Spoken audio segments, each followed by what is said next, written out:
On est ravis de vous accueillir. Je pense qu'il vous tarde de rentrer dans le vif du sujet, donc je vais être très bref.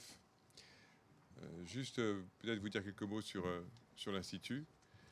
L'Institut pour l'innovation et la compétitivité I7, on l'a créé avec Delphine, qui va intervenir juste après moi, qui est donc, comme vous le voyez, sur le programme Directeur Corporate Europe de l'école. On l'a créé suite à une mission qui nous a été confiée par Christine Lagarde, du temps où elle était ministre de l'économie, de l'industrie et de l'emploi. Et la vocation de l'Institut, c'est d'analyser, de développer, de promouvoir une vision d'innovation qui est intégrée à la fois dans sa dimension technologique et non technologique, ce qui nous amène parfois à mettre l'accent sur la dimension non technologique, parce que dans la mesure où il y a une pondération parfois un petit peu trop élevée dans notre pays sur la dimension technologique, enfin en tout cas on recherche, on est en quête d'équilibre, et on assure cet équilibre, de la même manière qu'on le fait également pour le volet compétitivité, sachant que c'est la compétitivité par l'innovation. Et quand on parle de compétitivité, on parle à la fois de compétitivité prix et de compétitivité hors prix. Alors on a des activités intenses. Il y a quelques semaines, une réunion de même nature a eu lieu et portait sur un travail important, sur une recherche qu'on a effectuée, que j'ai piloté sur l'énergie éolienne. J'y pense un peu parce que je me dis que les rayons de soleil comme ça, le soir, on a dû voir ça 2 ou 3 fois depuis, en fin de journée, 2 ou 3 fois depuis 7 ou 8 mois. Et on aimerait bien avoir une mini éolienne qui brasse un peu d'air parce qu'il fait un peu chaud. Enfin bref, donc voilà. Et par ailleurs, l'Institut, on le déploie évidemment sur les différents campus européens. Et toutes les recherches qu'on fait fonctionnent parce qu'on a cette envergure européenne et internationale. Je vois mes collègues ici, donc les collègues de Paris, mais je sais que Joachim Bitterlich, qui est collègue et ami, qui connaît particulièrement bien toutes ces questions, nous a beaucoup aidé, notamment sur les interviews en Allemagne. Si je le frappe, peut-être que ça va passer, non? Voilà. En quelques mots, donc je suis comme vous, je suis ravi maintenant de rentrer dans le vif du sujet. Je suis comme vous tous passionné de modèles d'affaires, de modèles économiques et l'impact du développement durable sur l'évolution des modèles économiques, c'est tout à fait important et tout à fait important et tout à fait englobant également comme vision de la transformation dans laquelle nous sommes. Delphine, je te passe la parole. Delphine Manceau.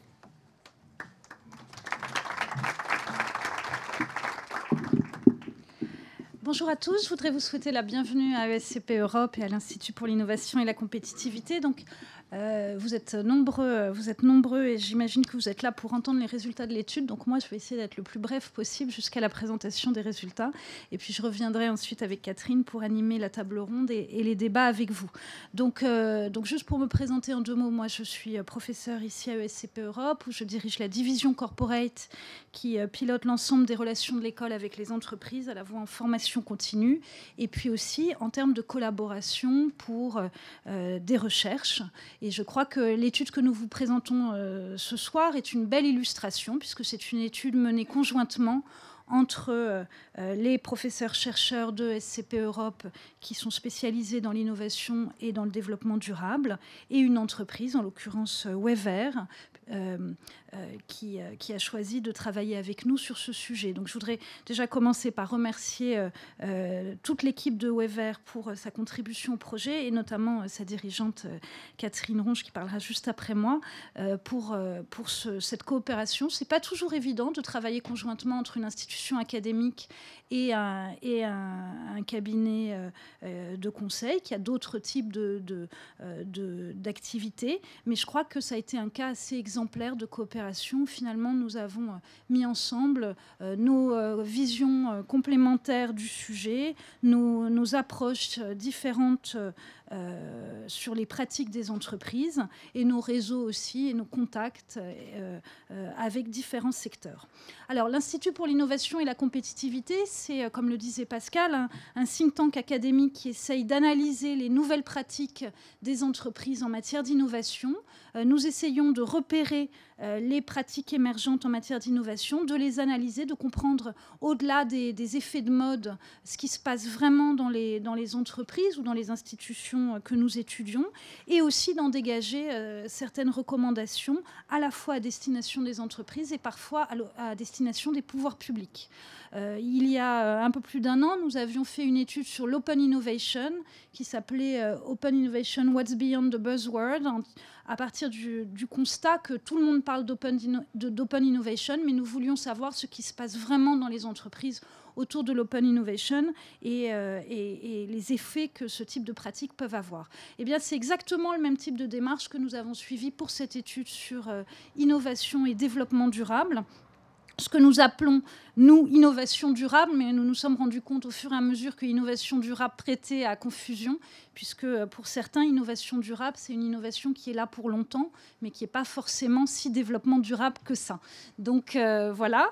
L'innovation et le développement durable, ce sont des sujets qui sont très très présents aujourd'hui, à la fois dans le grand public, dans les médias, mais aussi dans les entreprises. Et nous avons voulu savoir, au-delà des discours, ce qui se passe vraiment. C'est vraiment l'optique de cette étude, de savoir comment les entreprises appréhendent ces sujets et ce qu'elles font en la matière. Donc c'est ce que nous vous présenterons dans un instant et nous serons ravis d'échanger avec vous sur ces sujets. Peut-être avant de passer la parole à Catherine Ronge, je voudrais vraiment remercier mes collègues et l'ensemble de l'équipe qui ont travaillé à cette étude. Donc, parce qu'en fin d'événement, vous n'aurez plus l'attention nécessaire pour entendre ces remerciements et j'y tiens particulièrement, puis vous penserez uniquement au cocktail et au champagne à la fin. Donc je voudrais très chaleureusement remercier mes trois collègues Aurélien Acquier, Valentina Carbone et Olivier Delbar qui ont beaucoup travaillé à cette étude. Je voudrais également remercier Catherine, je l'ai déjà fait, mais aussi Florent Gittiot de Wever qui a aussi beaucoup contribué. Et puis, last but not least, parce que ce sont elles qui ont travaillé peut-être de manière la plus acharnée, et on le voit à la pâleur de leur visage ce soir. Alors, Pilar d'Acosta, qui n'est pas présente aujourd'hui, mais aussi Julie Fabry, qui est là, et qui a non seulement travaillé sur l'étude, mais aussi sur l'organisation de cet événement. Donc, merci Julie, et puis merci à vous tous.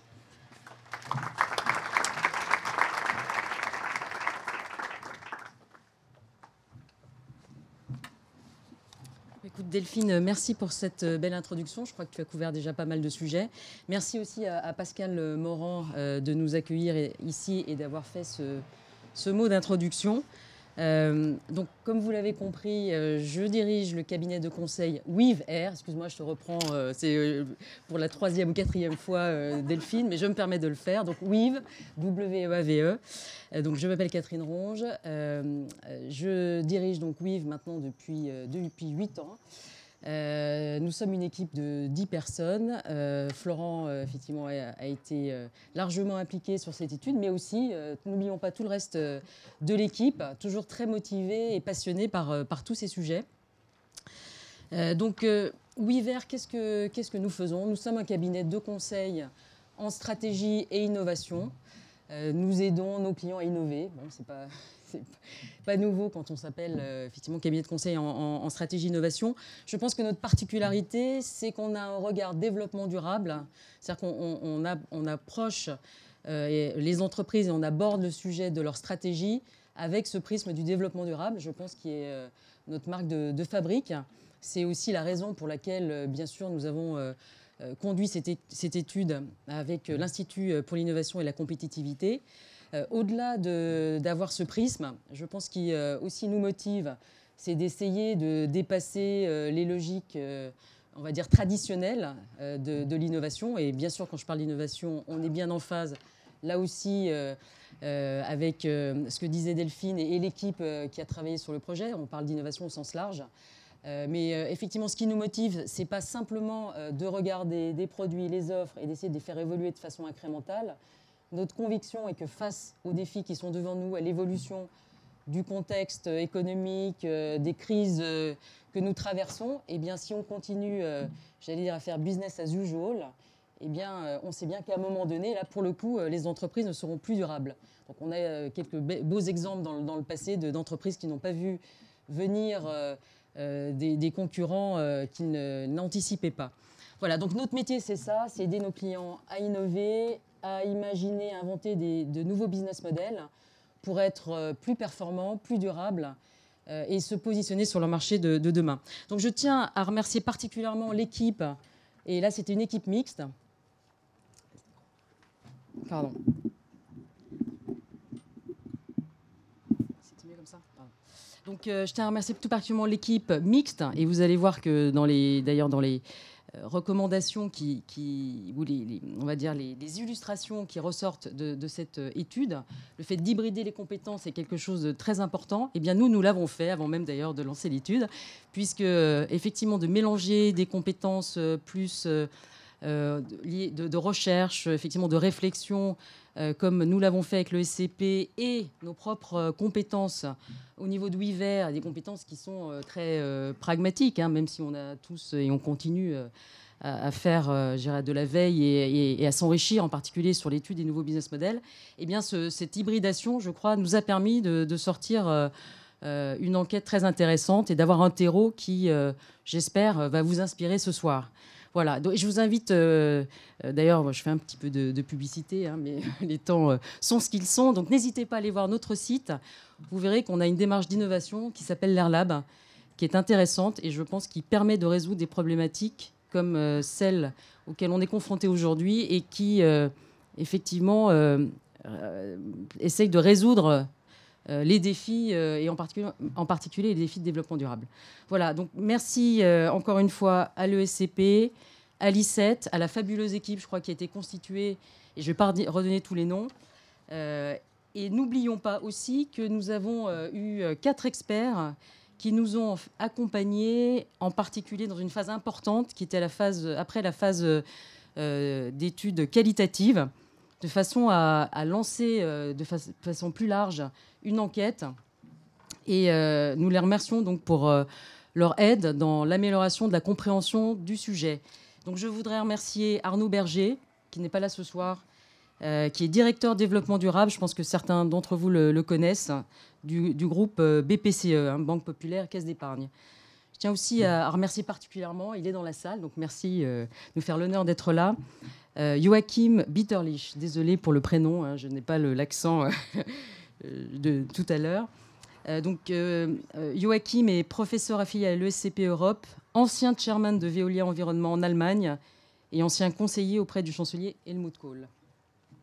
Catherine Borg-Capra, je ne sais pas si elle est là ce soir.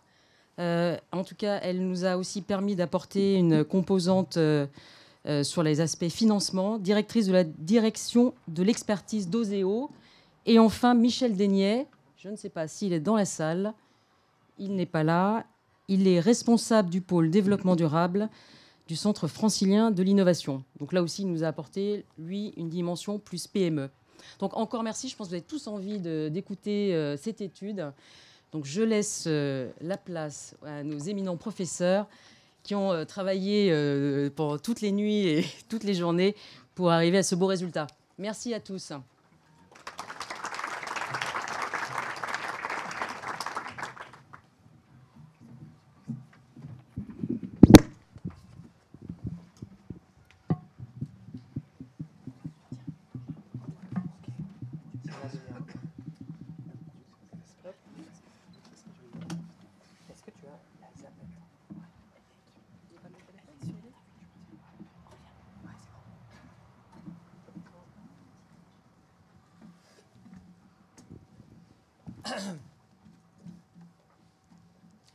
Ok, donc merci beaucoup pour ces mots d'introduction. Je crois que beaucoup de choses ont été dites sur les motivations de l'étude, sur ce qui nous a mené à travailler sur ces questions d'innovation et développement durable. Et c'est vrai que ça rejoint à la fois des préoccupations aujourd'hui pour un certain nombre d'acteurs privés, d'acteurs publics et puis aussi d'académiques. Et du coup, on a eu cette chance de pouvoir créer cette symbiose à travers l'étude, à la fois en la menant effectivement en partenariat entre Oui Vert et le SCP, mais aussi à travers toutes les entreprises qui ont ouvert leurs portes. Et vraiment, on tient à remercier toutes les entreprises qui ont participé à l'étude. Et c'est pas évident parce que je crois qu'il y a un point sur lequel tout le monde s'accorde. Et un truc qu'on nous a jamais dit, c'est que l'innovation durable, c'est quelque chose de facile. Alors du coup, j'espère aussi qu'on arrivera à traiter de manière à la fois ludique, sérieuse, impactante et puis pas superficielle cette thématique qui est très complexe, très ouverte. On a 30 minutes pour le faire, donc j'espère qu'on arrivera à relever le défi. En guise d'introduction, et cette présentation, donc, elle est faite par Valentina Carbone, qui est ici, Olivier Delbar et moi-même, Aurélien Acquier. Mais effectivement, comme on vous l'a dit, c'est bien un texte qui a été écrit à plusieurs mains, et donc on n'est pas les seuls auteurs de ce travail. En guise d'introduction, par rapport au débat aussi de l'Institut, qui est l'Institut pour l'innovation et la compétitivité, on sait qu'il n'était quand même pas inintéressant de se reposer la question des liens entre développement durable, compétitivité et innovation. Alors, on ne va pas faire un cours sur les grands enjeux du développement durable, hein, ne vous inquiétez pas. Mais si on prend 3 thématiques qui sont les évolutions démographiques qu'on a connues depuis un siècle et demi, avec l'explosion démographique au niveau mondial, les problématiques de vieillissement aussi, auxquelles on va être confronté en Europe et qui vont être un changement social absolument majeur pour nos sociétés, on voit bien que c'est une question qui va impacter de manière très structurante des secteurs économiques entiers, qui sont la santé, qui sont les dynamiques de marché, etc. On pourrait aussi discuter des problématiques de transition énergétique, avec la problématique de la dépendance aux énergies fossiles, la problématique du réchauffement, toutes les problématiques aussi d'approvisionnement en matières premières qui se posent dans certains marchés. Donc on ne va pas élaborer tout ça, mais il nous semble qu'on est devant des ruptures à la fois sociétales et environnementales qui sont majeures et qui auront un impact majeur pour les entreprises. La question, c'est comment l'acteur public aujourd'hui perçoit ce type de problématique. Et là, c'est très intéressant de regarder le rapport de Louis Gallois à l'aune de ces questions-là. Et donc, on a fait ça de manière vraiment bête et méchante. On a fait des comptages. Donc on pourrait s'attendre à mieux pour des professeurs de l'ESCP, etc. Mais en fait, on fait des trucs très basiques. Enfin, on compte des mots dans les documents. Et donc on s'est amusé à compter des mots dans le rapport pour la compétitivité de Louis Gallois pour essayer de voir comment est-ce que ce rapport-là problématisait cette question du lien innovation, compétitivité et développement durable. Qu'est-ce qui ressort ? Bon, d'abord que le lien entre compétitivité et innovation, il est là. Ça, il n'y a pas de problème. Les notions apparaissent, sont très, très représentées dans le document. Par contre, si vous regardez beaucoup d'aspects du développement durable qui sont l'accès aux matières premières, les problématiques de vieillissement, les problématiques démographiques, la question du recyclage, la question de l'économie circulaire dont on discutera aujourd'hui, il n'y a presque aucune occurrence sur ces problématiques-là. La seule problématique qui ressort, c'est celle de l'énergie et de la transition énergétique, partant du constat qu'on est déjà dans une situation de faiblesse et de dépendance énergétique très forte, et donc il va falloir trouver des solutions. La solution qui est proposée par le rapport Gallois, c'est une solution qui a été beaucoup discutée, qui est en fait de s'engager dans l'exploration des gaz de schiste. Et donc l'idée, c'est de dire, on n'a pas assez d'énergie, trouvons plus d'énergie. Et on peut avoir une autre posture, qui elle serait aussi liée à des problématiques plus d'innovation durable, qui serait de dire comment est-ce qu'on fait pour réduire notre dépendance énergétique, aller vers des économies sobres en énergie, etc. Toutes ces problématiques sont absentes aujourd'hui, semblent absentes du spectre d'un certain nombre d'acteurs publics. Alors la question du coup qu'on se pose, c'est où en sont les entreprises ? Et donc le projet est né en gros il y a 1 an, entre le moment où on a commencé à réfléchir à l'étude, à décider de la lancer, à composer, à aller voir les entreprises. Les questions qui étaient à l'origine de la démarche, elles ont bien été rappelées, hein. C'est en gros où en sont les entreprises, où en sont les acteurs privés en termes de prise de conscience sur ces enjeux d'innovation durable. Est-ce que l'innovation durable est perçue comme un enjeu fort ? Oui, non. Est-ce que c'est un enjeu stratégique ? Comment est-ce qu'il est perçu dans le spectre stratégique des dirigeants aujourd'hui ? Deuxième question, comment est-ce que ces problématiques d'innovation durable sont intégrées dans les démarches, dans les outils qu'utilisent les entrepreneurs et les grandes entreprises ? Et en trame de fond, cette question de est-ce qu'on est capable d'identifier des facteurs clés de succès, des risques inhérents à ce type de démarche, et à partir d'une analyse très ouverte des pratiques d'entreprise, essayer de voir quels sont les écueils à éviter, quels sont les leviers qu'il faut explorer pour partir dans une démarche qui soit ambitieuse et porteuse. Alors l'échantillon sur lequel on a travaillé, c'est d'abord des entretiens avec des dirigeants, et donc on a fait des entretiens de plusieurs heures avec 36 dirigeants de grandes entreprises et de start-up européennes, très diversifiés en termes de taille, mais aussi de secteur et de fonctions, puisque les fonctions représentées, c'est à la fois les fonctions de direction générale, mais aussi de direction du marketing, de direction de la R&D, de l'innovation, des directions RH, des directions du développement durable. Les secteurs représentés, eux aussi, sont très ouverts, puisque ça, on passe du luxe à la grande consommation, les transports, etc. Deuxième base aussi sur laquelle on s'est appuyé, c'est un questionnaire en ligne qui nous a permis de recueillir les représentations de plus de 300 répondants internationaux sur la manière dont ils perçoivent ces enjeux d'innovation durable. Est-ce que ça va devenir des enjeux compétitifs clés, et la manière dont ils perçoivent aussi ce que fait leur entreprise sur ces questions-là. Est-ce que c'est approprié? Oui, non. Quelles sont les entreprises les plus innovantes, etc. Voilà pour cette courte introduction, et je pense qu'il est temps maintenant de présenter les résultats clés. Et en fait, on va le faire à travers 7 idées clés qu'on a essayé de mettre en avant à travers cette étude, et qui ont émergé à la fois de notre analyse et puis des interactions qu'on a eues avec les différentes organisations qui ont participé à cette étude.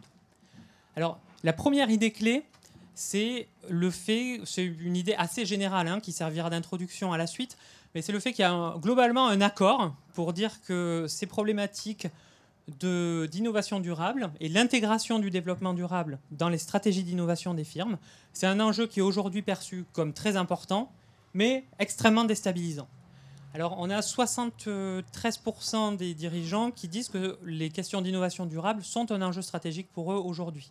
On a presque 90% des répondants à l'étude qui nous disent que eux, personnellement, ils perçoivent ces questions-là comme des lignes de rupture extrêmement structurantes pour nos sociétés dans les 20, 30, 40 prochaines années.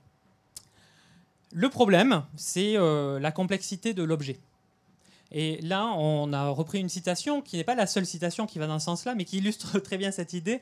C'est celle de Trevor Davis, qui travaille chez IBM, et qui nous a dit si je réunis 10 personnes autour d'une table et que je leur demande de définir ce qu'est l'innovation durable, elles vont me donner 30 définitions différentes. Alors si en plus on fait une réunion avec un panel avec 150 personnes comme aujourd'hui, là je pense qu'on va faire exploser le nombre de définitions. Et c'est vrai que c'est un concept qui est extrêmement polysémique, et en fait on rapproche deux concepts qui sont très ouverts. Le concept d'innovation, donc, qui peut porter à la fois sur les processus, les produits, les business models. Certains mettent derrière ce mot l'innovation avant tout technique, d'autres ont une approche plus ouverte, on en a discuté. Les acteurs de l'innovation, eux aussi, sont très ouverts. Ça peut être les acteurs de la R&D, mais aussi d'autres acteurs dans l'entreprise. Et si vous rajoutez à cette notion la notion de développement durable, là aussi, on est très ouvert en termes d'acteurs. C'est-à-dire que les clients, les ONG, toutes les directions sont des parties prenantes de ce type de problématiques. Et c'est aussi extrêmement ouvert en termes de focus, puisque dès qu'on parle de développement durable, on va réfléchir de manière un peu systémique aux interactions entre les dimensions environnementales, sociales et économiques. Et donc, on s'aperçoit très vite qu'on est devant des objets d'action collective qui sont extrêmement complexes et très, très difficiles à attraper. Du coup, toute la question, c'est comment on travaille cette complexité. Et c'est les idées clés qui suivent. Merci Aurélien, bonsoir à tous. Alors l'idée clé numéro 2, pour l'introduire, je dirais simplement qu'en tant qu'enseignant spécialiste des questions de développement durable, j'étais très content de participer à une étude sur l'innovation, parce que c'est souvent ce qu'on dit aussi de notre point de vue du développement durable, que ça ne passera que par l'innovation. Une fois qu'on a dit ça, les résultats de notre étude sont assez intéressants en termes de quel type d'innovation parle-t-on. Est-ce que la fameuse innovation de rupture dont parlait Catherine, est-ce qu'elle est véritablement aujourd'hui fortement présente dans les entreprises? Vous allez voir que les résultats sont finalement pas exactement peut-être à la hauteur de ce qu'on peut imaginer, dans le sens où en fait, ce qui est très clair dans l'étude, c'est que pour la grande majorité des répondants, la porte d'entrée de l'innovation durable, c'est une démarche d'optimisation environnementale. Optimisation étant le terme optimiste, ou en tout cas de réduction des impacts négatifs, l'environnemental étant très souvent abordé par des outils que vous connaissez tous, tels que l'analyse de cycle de vie, le bilan carbone, qui sont des repères pour nos entreprises aujourd'hui. Donc c'est véritablement aujourd'hui une innovation de type incrémental qui est fortement présente pour les entreprises. Ce qui ne veut pas dire, bien sûr, que nous n'avons pas rencontré de cas fort intéressants et pertinents d'innovation de rupture, qui impliquent de nouveaux business models. Mais je dirais qu'aujourd'hui, la courbe de maturité n'est pas encore forcément atteinte. C'est très compliqué pour les entreprises aujourd'hui de réfléchir en termes d'innovation de rupture. Ce qui apparaît dans les nouveaux business models, c'est essentiellement les démarches de BOP, base de la pyramide, qu'on trouve aujourd'hui assez répandue pour beaucoup d'entreprises. L'économie circulaire également, boucler la boucle, qui aujourd'hui est présente assez fortement dans beaucoup d'entreprises. Je pense à l'entreprise Bayer, qui est un cas intéressant sur la façon dont des procédés de catalyse permettent de recycler le CO2, qui recrée des polymères. Donc on est vraiment sur des démarches qui peuvent aller très très loin aujourd'hui de ce point de vue-là. Pour ce qui est de business model un peu plus, je dirais, encore plus complexes, tels que l'économie des fonctionnalités, vous savez, la fameuse transition du produit au service, une conception totalement renouvelée de l'usage. On a aujourd'hui des exemples bien sûr intéressants. On pense à Renault et la définition de la mobilité, le passage de la nouvelle définition de l'usage du véhicule. Mais je dirais aujourd'hui, ce qui frappe le plus, c'est véritablement la complexité de passer à des innovations de rupture, qui est liée à toute une série de phénomènes d'incertitude, de temporalité. Le développement durable accroît encore plus, je dirais, cette complexité-là. Et véritablement, comme me le disait dans un entretien Agustin Lucardi, qui est un représentant de l'entreprise américaine Interface, qui pour moi est tout de même une des pionnières de ces démarches, l'entreprise d'Alde Moquette, qui est une des pionnières de ces démarches d'innovation durable.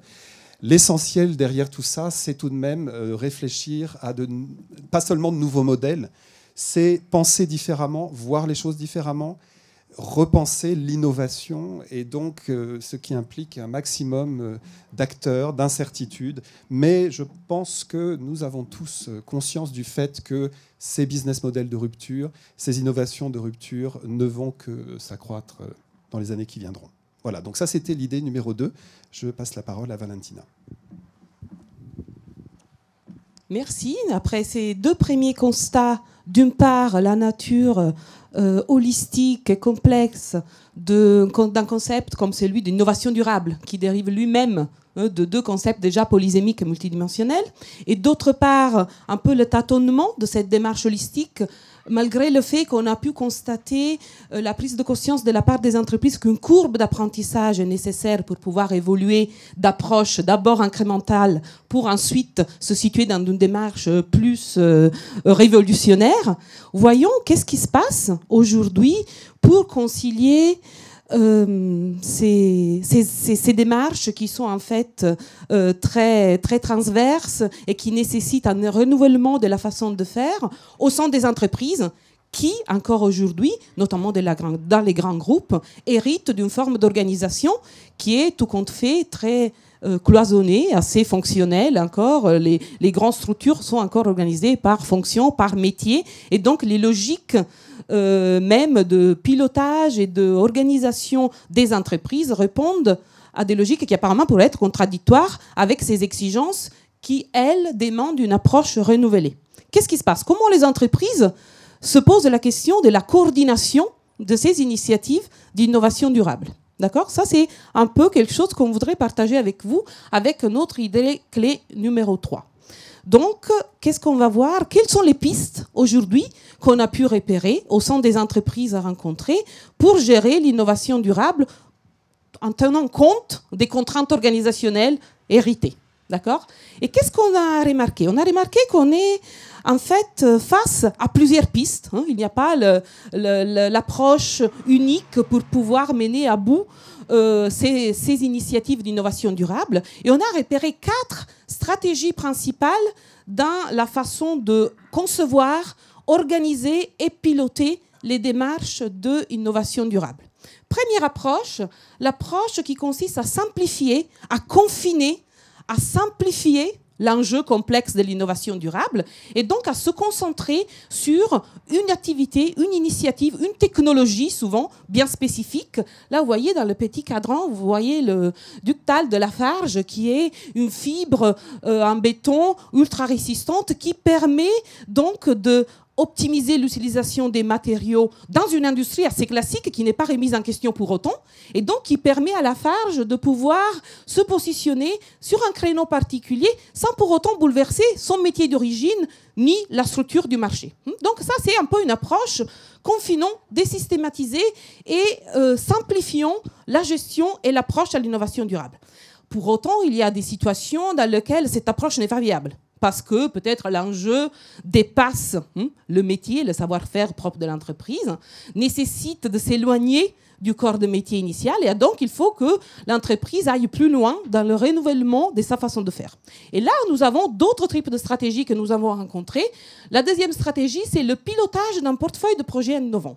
Là, on a rencontré plusieurs exemples qui consistent à avoir une vision assez prospective, portée par le sommet stratégique de l'entreprise, et qui consiste à mettre ensemble différents projets, plus ou moins liés entre eux, mais qui permettront à terme de revoir le positionnement stratégique même de l'entreprise. Alors, on a déjà mentionné l'idée que plusieurs acteurs aujourd'hui reformulent leur positionnement stratégique de constructeurs automobiles à acteurs de la mobilité.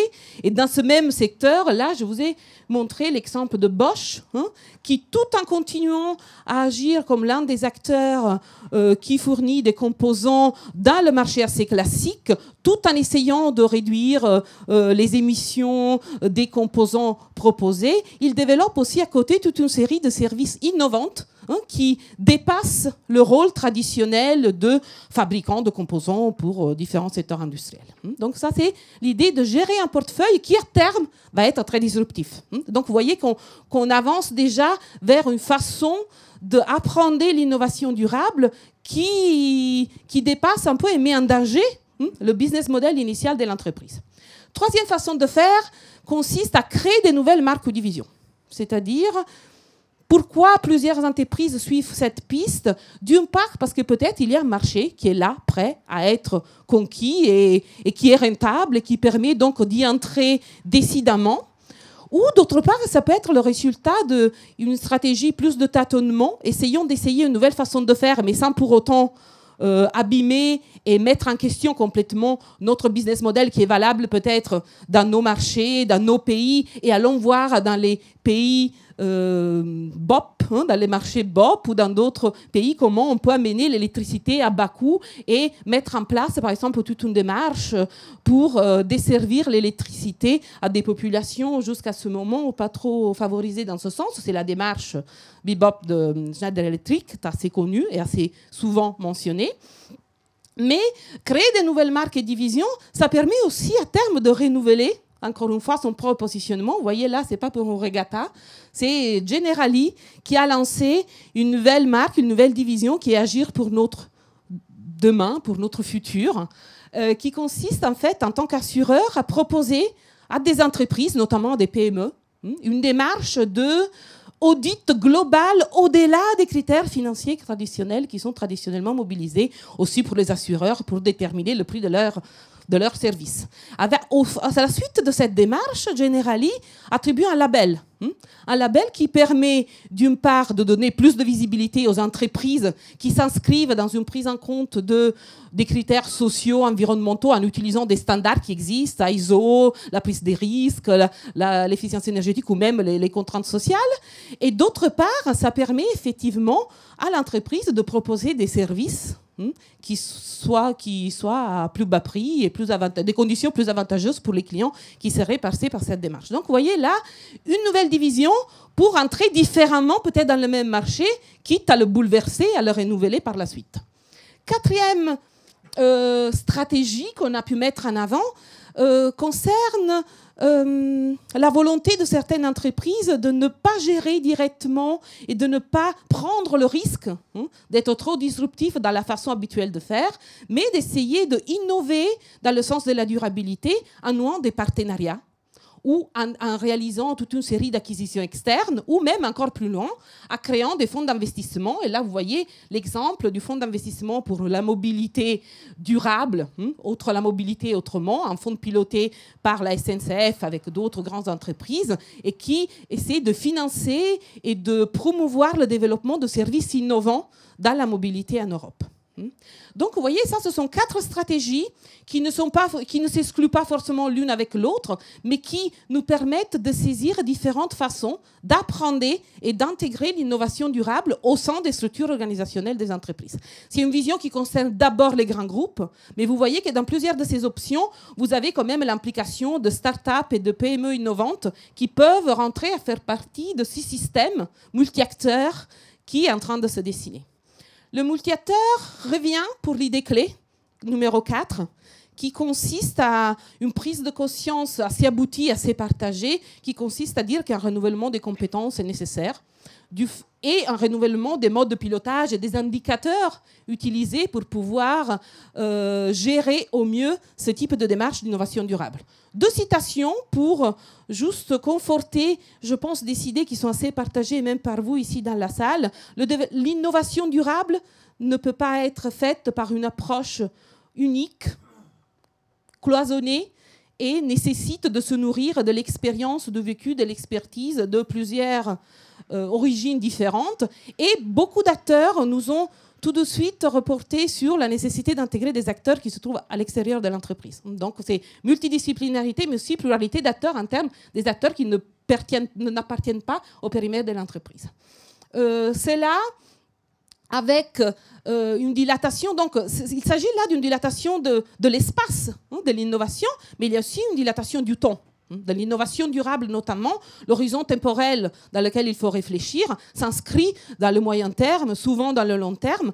Et c'est là que la question du pilotage de l'innovation durable se pose et sur la nature des indicateurs à mettre en place. Si vous voulez être sûr de tuer dès le début une démarche d'innovation durable, fiez-vous aux indicateurs financiers classiques, vous verrez que la démarche n'ira pas trop loin. Plusieurs initiatives voient le jour aujourd'hui en termes d'indicateurs pertinents pour piloter l'innovation durable, quoique il faut avouer qu'aujourd'hui, ces indicateurs permettent plutôt de vérifier des améliorations par rapport à un état initial. Ils ne sont pas à prendre à l'état absolu. Donc, il y a encore un travail à faire pour créer tous les outils pour pouvoir mesurer, comparer et donc pousser vers l'amélioration de ce type de démarche-là, quoique un renouvellement des indicateurs est absolument nécessaire.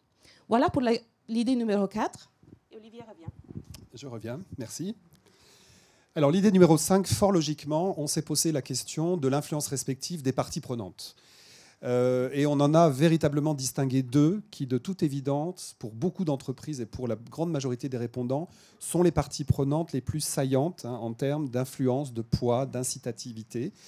Il faut dire que pour toutes les autres parties prenantes, les résultats étaient assez partagés. Mais pour le consommateur final d'une part et l'État ou le régulateur de l'autre, on était véritablement face à une évidence pour beaucoup d'entreprises du fait que ces 2 parties prenantes sont des acteurs centraux, mais dont le rôle reste assez ambigu.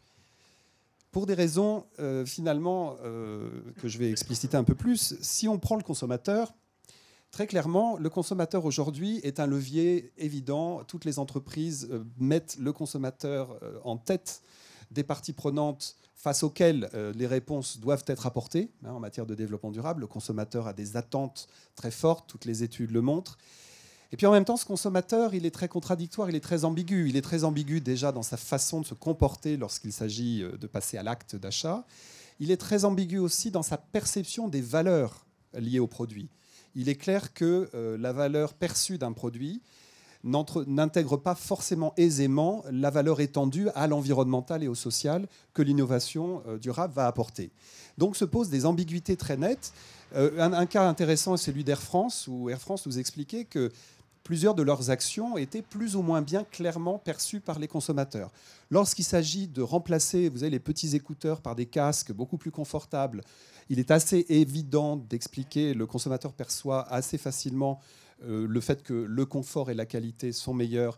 Air France peut ensuite expliquer le fait que ces casques sont retraités par le secteur protégé, etc. Donc on a une démarche environnementale et sociétale.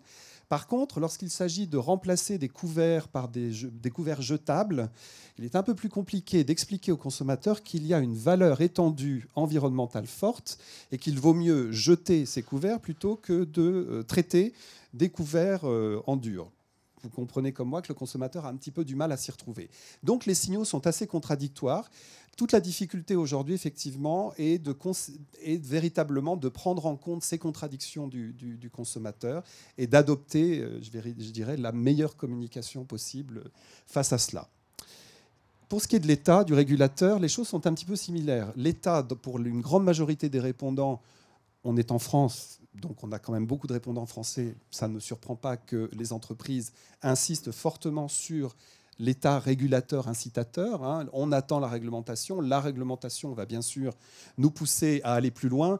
L'exemple des réglementations thermiques issues du Grenelle sont des exemples que j'imagine vous connaissez et qui donnent aux entreprises des contraintes en termes d'objectifs assez fortes, assez tendues. Donc l'État est indispensable. C'est un levier, c'est un incitateur.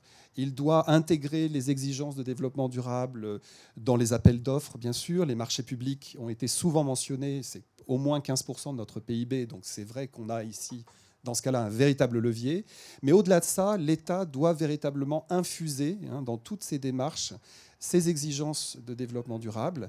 Et d'ailleurs, pour ce qui est de l'État régulateur, on a eu une proposition que je trouvais assez intéressante, qui était l'idée de préempter des brevets liés au développement durable qui ne seraient pas exploités, comme on le fait dans le domaine de l'armée, etc. Donc ça me semblait être une idée intéressante. Pourquoi pas imaginer que le ministère du Développement durable ou toute autre appellation préempte certains brevets, puisqu'on est dans une logique d'intérêt collectif, de bien commun. Donc ça a été une des idées aussi où l'État pourrait avoir une démarche proactive. Et bien sûr, je n'oublierai pas l'Union européenne. N'oublions pas cette chère Union européenne qui, dans sa stratégie 2020, clairement, je dirais, est dans une démarche d'innovation durable, puisque la croissance, selon l'Union européenne, doit être intelligente, durable et inclusive. Je crois qu'avec ces trois adjectifs, on a trois qualificatifs qui, clairement, nous renvoient à des problématiques d'innovation durable.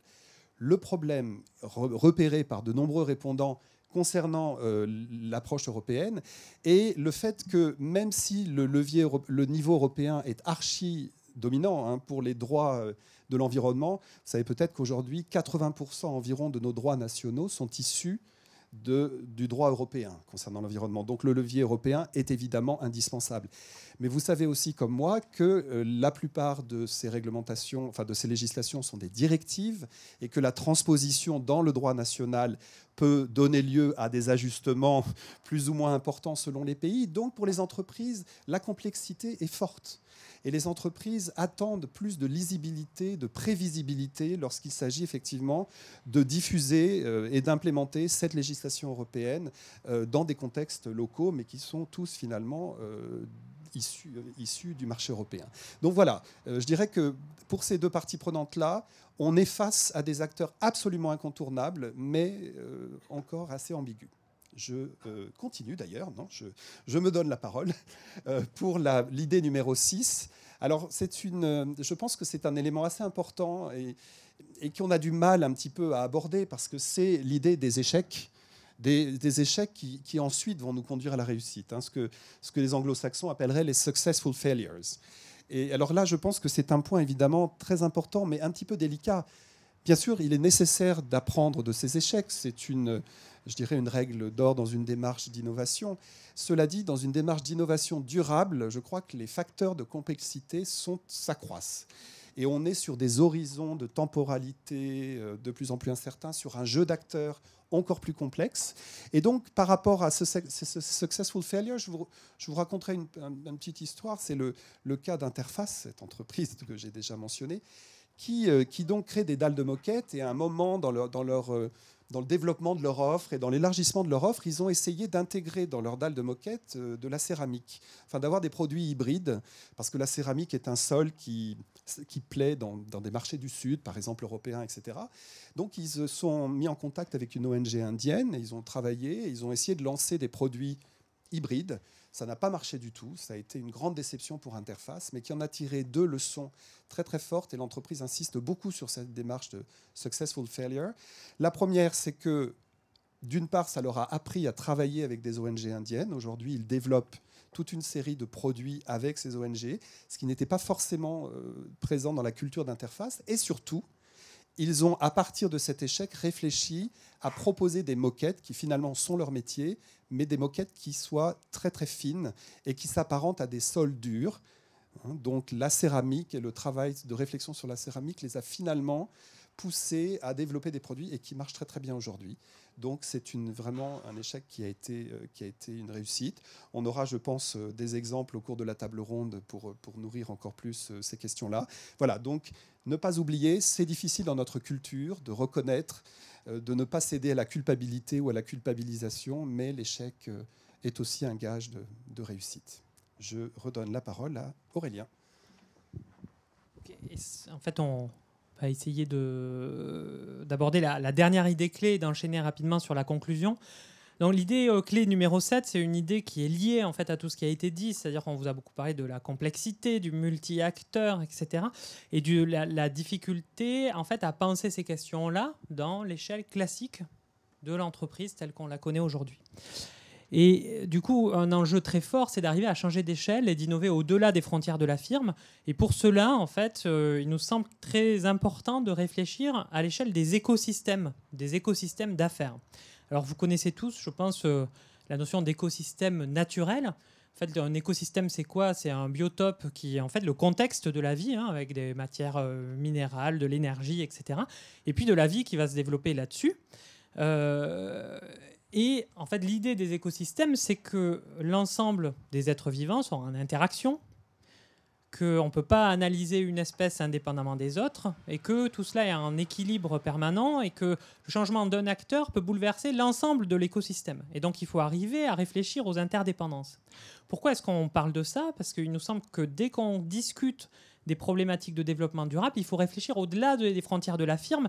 Si vous prenez, par exemple, le cas le secteur du bâtiment, pour essayer de réfléchir à ce que c'est qu'un bâtiment durable que vous appelez une entreprise comme Lafarge ou Vinci ou une autre ou Bouygues, vous avez à la fois à réfléchir à votre propre pool de produits, ce que vous faites au sein de votre entreprise, mais aussi la manière dont les clients vont comprendre l'usage du bâtiment dans lequel ils vont vivre.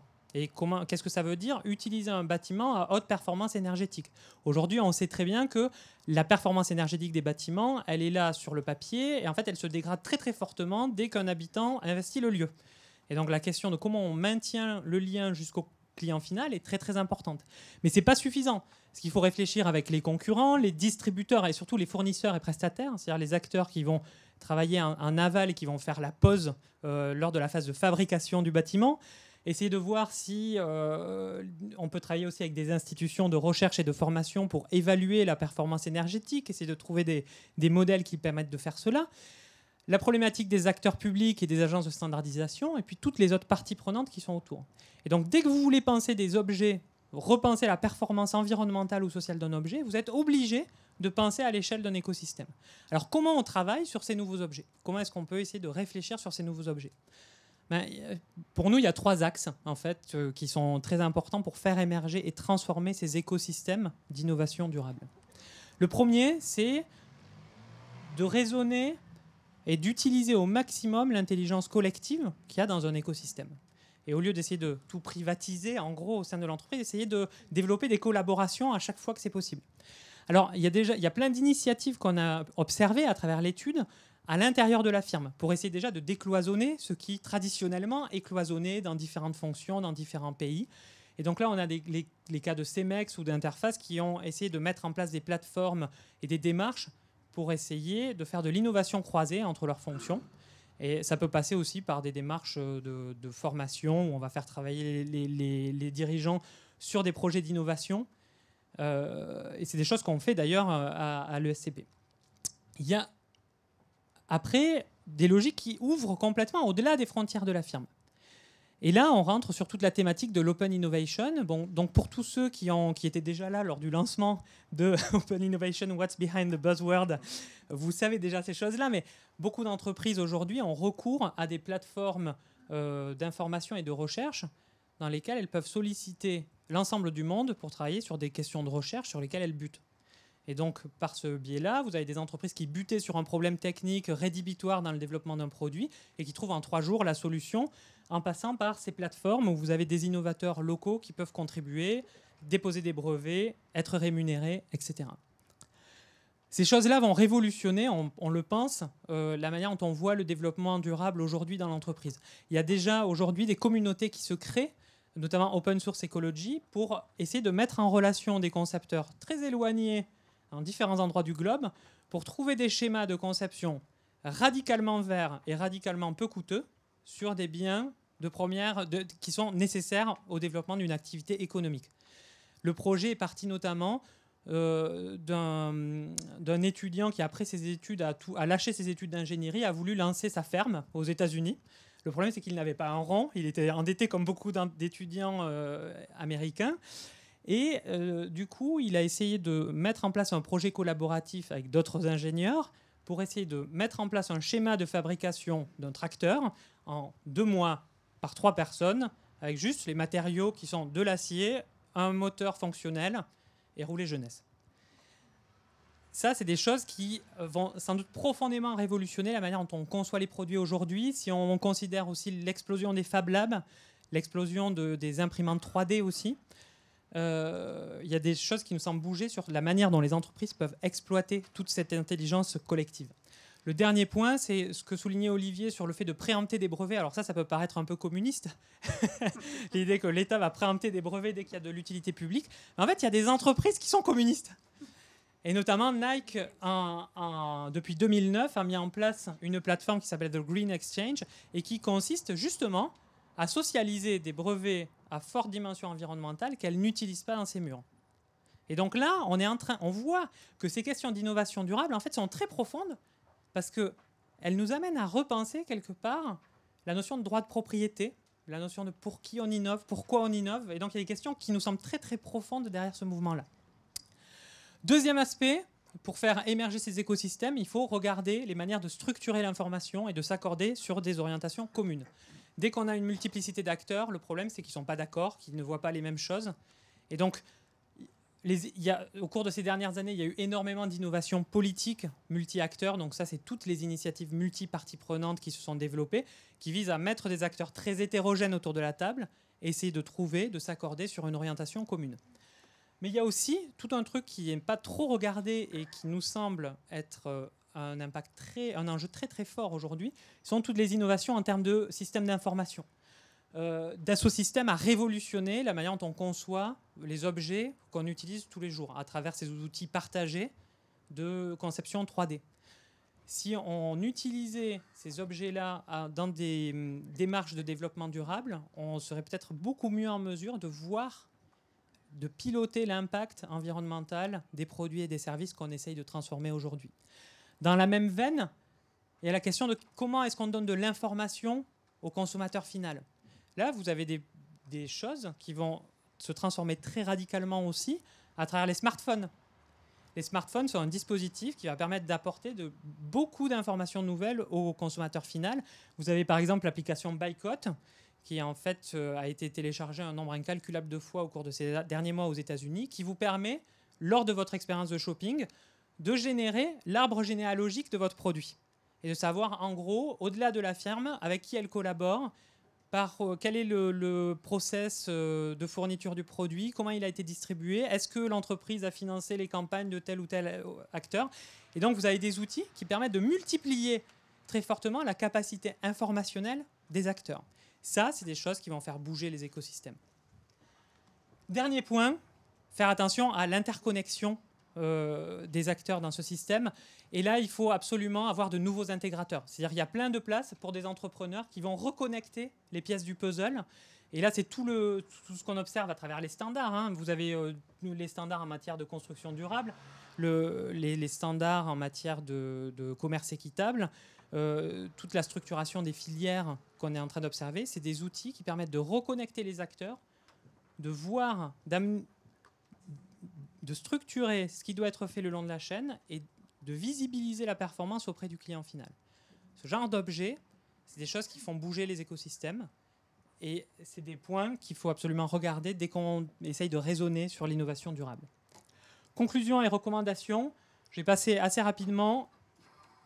On a des conclusions pour l'entreprise et les acteurs publics. Pour l'entreprise, il nous semble qu'au niveau de l'entreprise, il est indispensable de renforcer les capacités de prospective, notamment des acteurs de développement durable. Il y a un risque très fort aujourd'hui qui est que les directions du développement durable s'enferment dans une approche très bureaucratique, très standardisée de leur objet.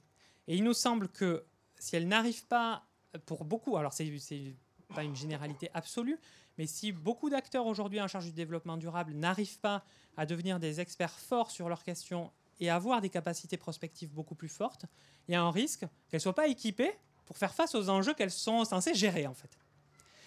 Le deuxième point, c'est qu'il y a aussi des impacts de ce travail pour l'innovation. Pour l'innovation, il nous semble qu'il y a un enjeu très fort aujourd'hui qui est de ne pas trop compartimenter l'innovation durable. Et que l'innovation durable n'a de sens que si elle interroge l'ensemble de la démarche de l'entreprise et l'ensemble de sa démarche d'innovation.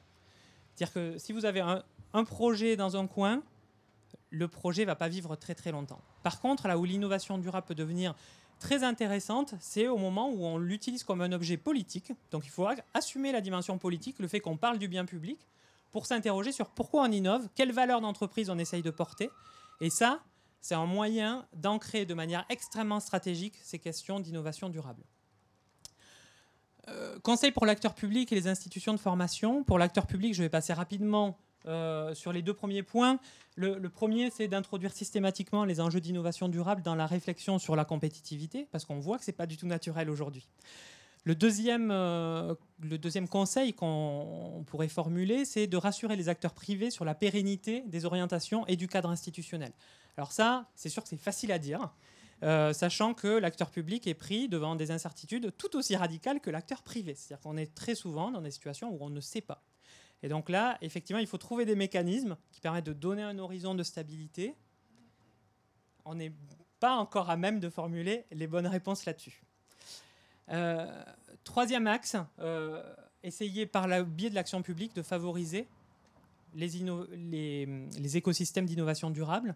Donc ça veut dire quoi? Ça veut dire essayer de faire des soutiens ciblés à des entreprises qui vont essayer de faire les trois choses qu'on décrivait auparavant, c'est-à-dire maximiser les capacités d'échange d'informations, interconnecter les acteurs et essayer de changer les relations entre les acteurs du système. Dernier conseil, qui est en forme de conclusion, qui est un conseil pour nous, c'est-à-dire que les institutions de formation ne sont évidemment pas étrangères à ce débat. On est évidemment, à travers notre rôle, des gens qui vont construire les perceptions de nos étudiants, qui vont construire des perceptions qui vont faire que les gens vont voir les questions de développement durable comme stratégiques, pas stratégiques, qui vont considérer que c'est dans la mission de l'entreprise ou pas. Et donc là, il nous semble que l'ensemble des institutions de formation, que ce soit l'économie, le management, le design, doit absolument, et l'ingénierie évidemment, doit absolument s'emparer de ces objets-là et intégrer de manière beaucoup plus forte les liens entre développement durable et innovation. Le dernier point, en guise de conclusion, ce serait juste de dire qu'au-delà de ces recommandations pour les entreprises et pour les acteurs publics et les institutions de formation, il nous semble quand même que derrière, si on prend au sérieux ces questions d'innovation durable, on est à l'aune de changements assez forts et qu'on va peut-être être amené à repenser pas mal de choses sur la gouvernance de l'innovation.